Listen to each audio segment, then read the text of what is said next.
Bom, eu ainda há pouco estava passando a informação de como fazer o MMC, né? Então sempre a gente tá para facilitar a vida do aluno. Essa é a minha intenção, né? Fazer com que se torne mais fácil o aprendizado.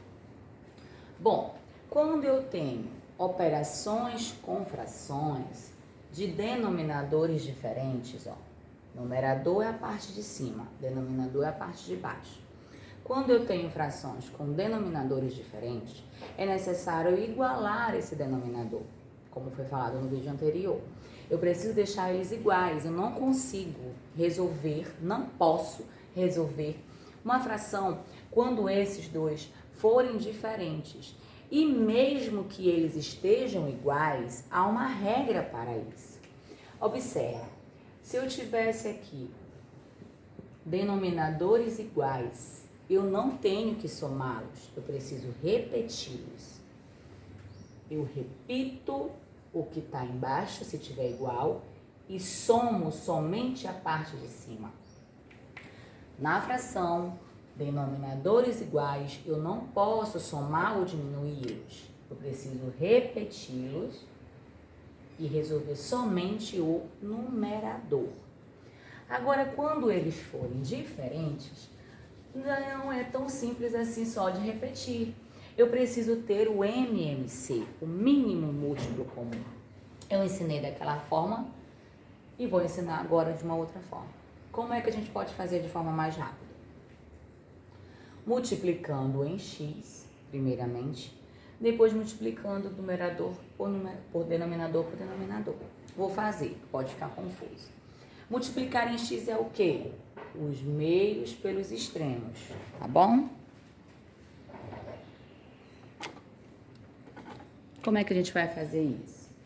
7 vezes 90, 630, né? 7 vezes 6, 7 vezes 9 é 63, eu acrescento um zero. 7 vezes 90, 630. Repito o sinal de mais e agora vou multiplicar 3 vezes 37. Vamos fazer aqui juntos. 37 vezes 3.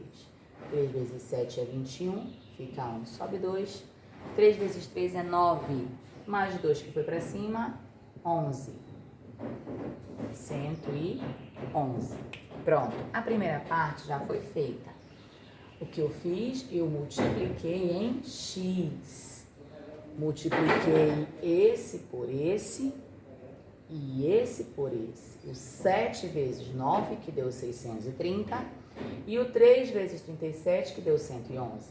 E agora, para o número de baixo, eu tenho que multiplicar os dois denominadores. 3 vezes 90, 270. E agora eu repito o denominador e somo. Vou somar aqui, ó. Tá um mais, né? Adição. Vou somar o numerador. Vai ficar 741. Então, essa é a minha fração, resultado dessa aqui. Se eu puder simplificar, eu tenho que simplificar. Eu tenho que encontrar aqui um meio de dividir esta fração que eu consiga reduzir ela. Será que eu consigo reduzir ela para um número menor?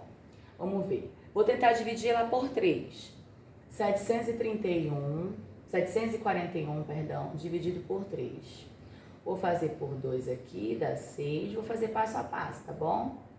Desce o 4, virando 14. Só que eu não tenho 14 como resultado na tabuada de 3. Eu tenho somente o 12, que chega mais próximo, né? Então, 4 vezes 3 é 12, ó. Sobrou 2 aqui, 4 menos 2 e 1 menos 1 é 0. Desço o último número, formando o número 21. E eu tenho a tabuada de 3, 3 vezes 7 é 21. Então, vamos lá. Esse primeiro número eu consegui, dividindo por 3, reduzir para 247. Vou dividir também o de baixo por 3, porque se eu divido em cima por um número, eu tenho que dividir embaixo pelo mesmo número. 270 dividido por 3 vai dar 90, né? porque 27 dividido por 3 é 9. Será que eu consigo continuar dividindo por 3? Eu acredito que sim, vamos lá. Vou fazer aqui. Eu tenho que ir dividindo e reduzindo e simplificando até ela se tornar irredutível, ou seja, aquela fração que eu não consiga mais reduzir. Vou continuar tentando dividir aqui por 3 e dividir aqui por 3. Vamos ver se vai dar certo. 247 dividido por 3. 24 eu preciso encontrar na tabuada de 3, mas tem, ó.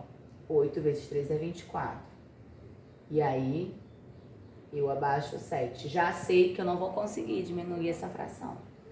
Por quê? Porque eu não tenho 7 como resultado na tabuada de 3. Eu vou ter o 6. Só que não pode sobrar resto. Para eu simplificar uma fração, ela tem que dar exata. Não pode sobrar resto nenhum. Então, eu já sei que eu não vou conseguir diminuir essa fração. E ela vai acabar aqui, ó. Em 27 por 90 avos. Tá bom? Foi o máximo que eu consegui reduzir. Vamos fazer essa aqui agora, do mesmo jeito que nós fizemos a primeira. Isso vai cair na sua prova. Denominadores diferentes. Eu vou cruzar um x aqui, ó. Cruzei o x. Agora eu multiplico esse por esse e esse por esse. 2 vezes 2 é 4. Repito o sinal de mais. 3 vezes 7, 21. Pronto. Já resolvi o primeiro de cima. E o de baixo, multiplico o denominador por denominador. 3 vezes 2 é 6.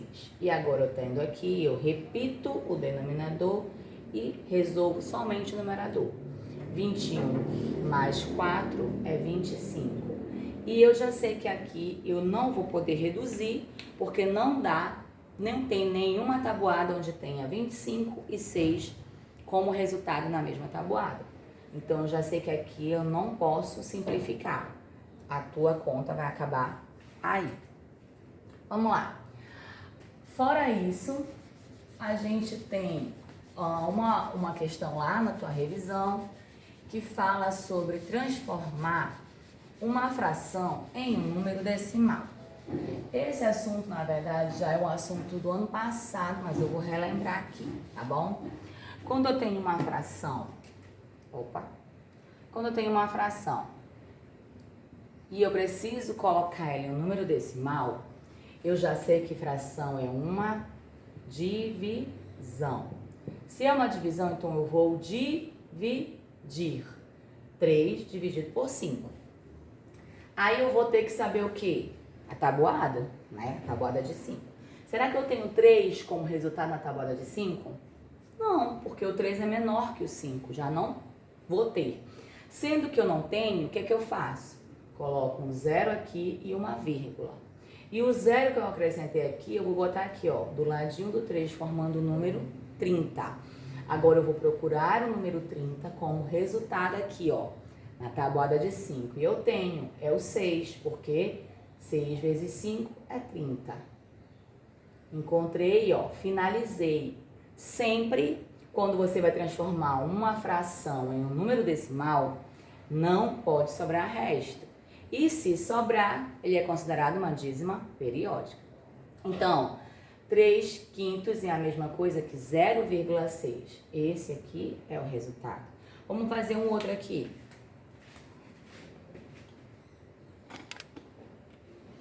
Vou colocar aqui, ó, 8 décimos, né? Vamos ver. Vamos transformar isso numa fração. Num número decimal, perdão. Então, eu vou dividir 8 dividido por 10.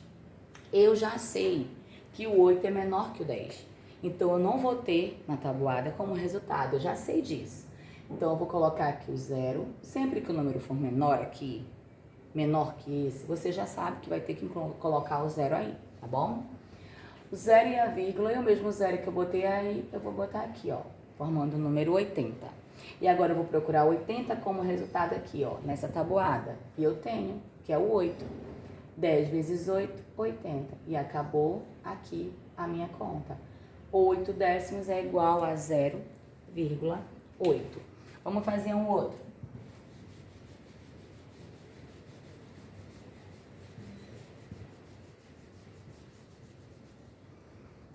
Vamos lá, eu vou colocar aqui...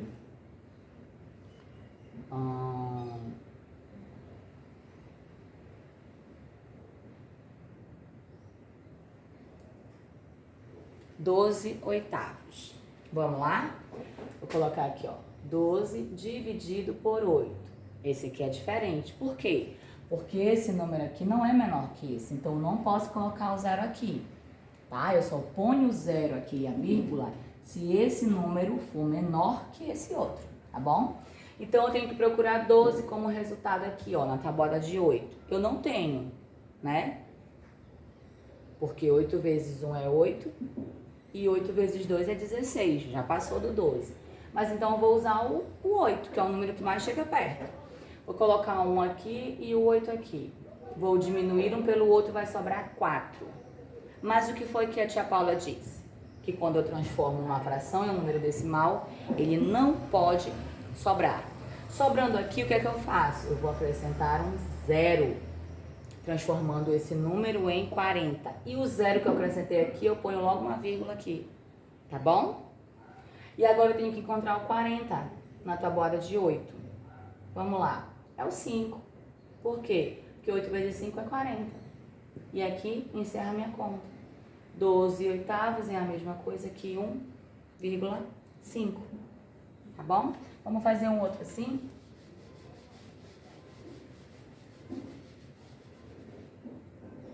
Vamos lá, vou colocar aqui 14 meios. Então, a gente vai dividir. 14 dividido por 2. Não vou colocar o zero e a vírgula aqui, porque o 14 é maior que o 2, né? Então, vamos lá. Peraí, vou colocar uma mais difícil, aqui tá muito fácil. Vou colocar uma mais complicadinha, né? Vamos lá. Pronto, isso aqui vai dar certo. Então, vou colocar aqui 16 dividido por 3. Como esse número é maior que esse, eu não preciso colocar o zero e a vírgula aqui. Eu tenho que encontrar esse número aqui como resultado na tabuada de 3. 3 vezes 4 é 12. 3 vezes 5 é 15. 3 vezes 6 é 18. Qual número eu vou usar para encontrar o 16? Um número que esteja próximo a ele, que não passe dele. Qual é o número? 15. Então, esse número aqui, vai aqui, ó, no quociente. E o 15 debaixo do 16. Vou diminuir um pelo outro, 6 menos 5 é 1, 1 menos 1 é 0. Mas não pode sobrar, tia. Mas sobrou um aqui. E o que a gente faz? Coloca uma vírgula aqui e acrescenta um 0 aqui. Agora eu tenho que procurar 10 como resultado na tabuada de 3. Mas eu não tenho, eu tenho que número? Eu tenho o número 9. Então, eu vou botar o 3 aqui e o 9 aqui. E aí, vai sobrar 1. E aí, novamente, eu ponho o 3 aqui, ponho o 0 aqui e vai sobrar 1. Encontramos o quê? Uma dízima periódica. O que é uma dízima periódica? É aquela que não se acaba. Porque eu colocando o 3 aqui, eu vou colocar um 9. E eu vou diminuir 10 menos 9, vai sobrar 1. E aí eu vou ter que colocar novamente o 0, botar novamente o 3 e diminuir. Então assim vai ficar um ciclo. Eu vou acrescentando 3, acrescentando 9, acrescentando 3, acrescentando 9. Isso aqui se chama uma dízima periódica, tá bom?